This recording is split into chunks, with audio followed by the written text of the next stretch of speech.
Hey everybody, what's going on? Alan here. Welcome back to the Gibson Garage YouTube channel, which is just my garage. Thank you for tuning in today. I'm going to show you real quick, hopefully real quick, how to change the coolant pump on a Toyota Prius. This is a 2009, and it's not the coolant pump for the motor, for the combustion engine. It is the coolant pump for the inverter. I got a light, the triangle, the dreaded triangle, I guess it's called. People call it the dreaded triangle. I think it's just Toyota making sure you see. I don't know. Didn't seem like it's not detrimental. It's a cheap part. Coolant's cheap. Seems like a super easy fix. But I looked up the code and that's what it said was poor performance basically on the coolant system for the inverter. So watched a YouTube video, found a part real easy. Here we are. Now what I'm going to do a little differently is try not to remove this and unbolt the inverter. You got the brackets over here and a bracket over there. It does look like, and even one of the bolts is bolted to this fuse box. If I get you in here real close, you can see there's the pump. You can touch it. I can reach my fingers in there. I'm touching it right there. And it's sitting in there just like this one is. This bolt is being shared by the fuse box, and then there's a stud that another bracket is sitting on top of this. So we'll have to move whatever the bracket is on top of that stud, and then this bolt, and then we should be able to lift this up far enough to get the hoses off. But I want to try to do it this way because that's what my channel's about.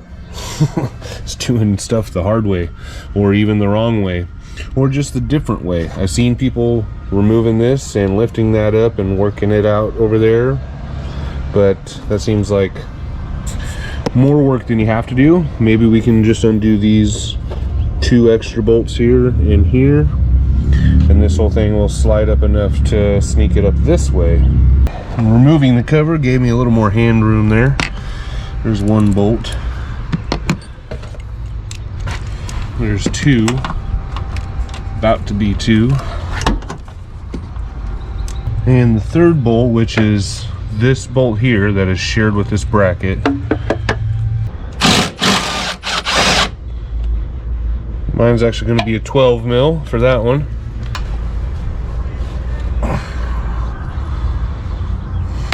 There's also this locating pin here, so I wouldn't be surprised if this did not move at all. Which it's not. Okay, well that way's probably not going to work, guys. Looks like we're taking off the front. Okay, so some of these are just a screwdriver, and you don't even, they might be broken already and don't even need a tool, which is probably why some of these are replaced. Well, that one actually is working still. So is that one. Let's get those removed first, and then we'll just yank on those.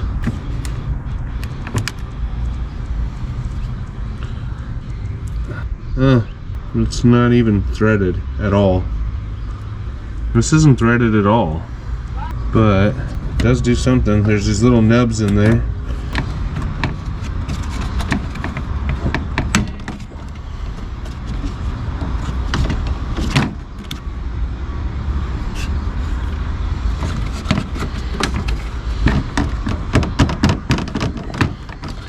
We're gonna end up replacing all of these.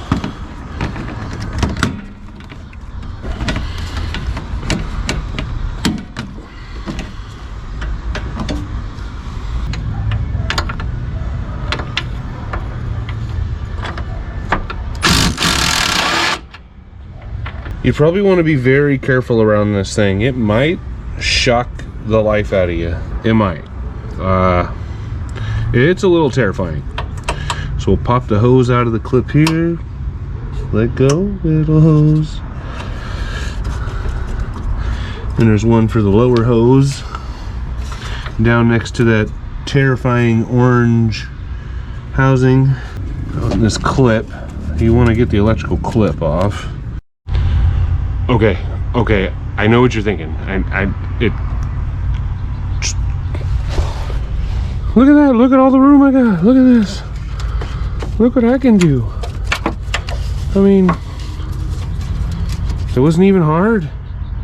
There's a bolt here for the headlight, a bolt there for the headlight.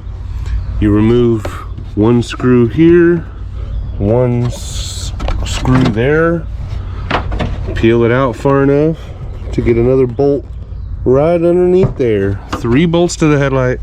Unplug it, it comes out. Look at all my room.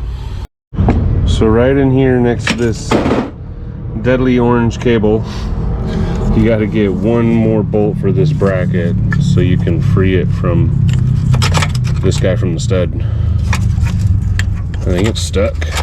Yeah, it's stuck.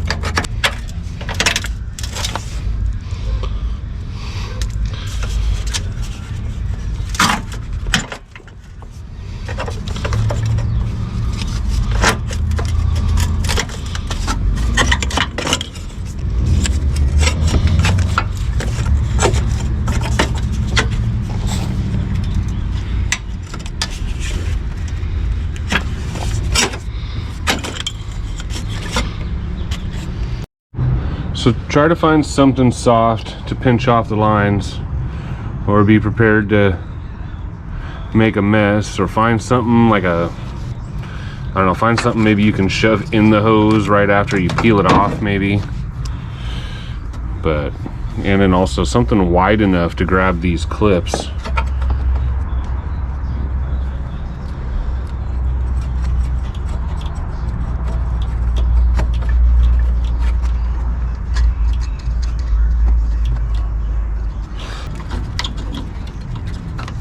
There we go.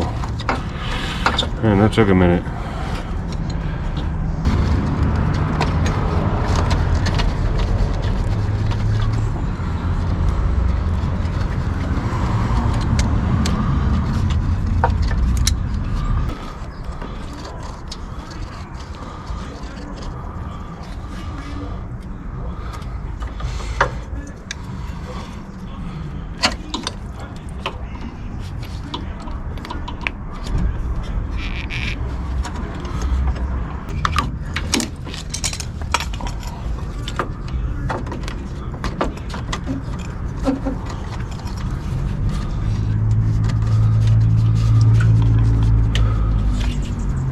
There we go. That wasn't so bad.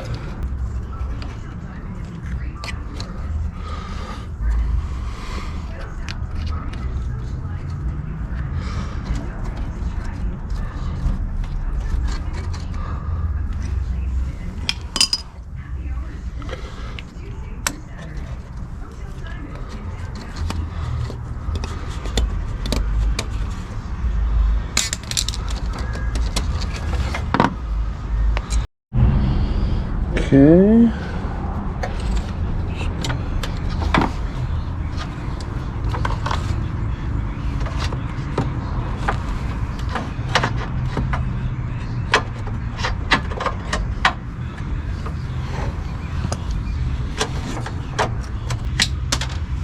There we go.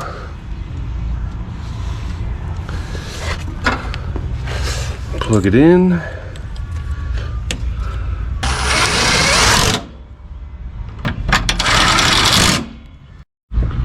Alright, so we're going to see if it kicks on.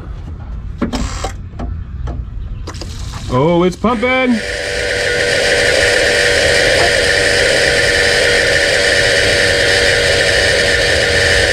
that this thing making that noise? It's a noisy little bastard. Oh no. No, that wasn't the pump. Pump's still running. Check engine light on? Okay, we'll have to clear it.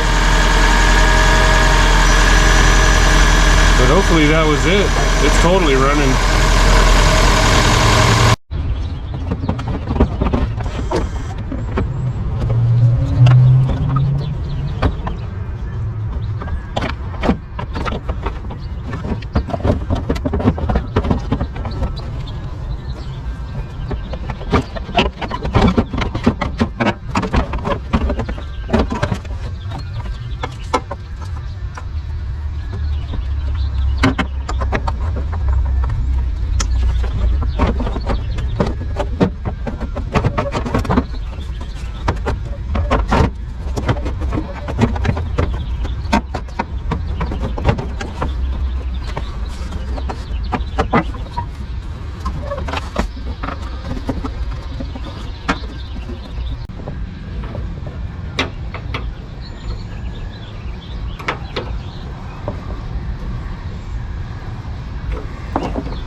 I'm sorry guys, the camera died. I was gonna do a time lapse of me throwing everything back together, but as you can see, it's back together. Not a big deal. Headlight was 3 bolts again. A couple snaps for the bumper. Just make sure you get this adjusted right. It's for the you know, there's a little bumper for the hood there. Once you undo this screw and this screw, it just pops right out and pops right back in. Super simple. Tell me what you guys think of the headlight method instead of removing or lifting up the inverter. Leave a comment below, and if you like the headlight method, go ahead and give me that thumbs up. Hit that super thanks button down there too. Help me get this lift going on. And until next time, peace. I should mention too, the fluid barely dropped at all. I'm still above low, so I'm not even gonna use that. I'm gonna return that.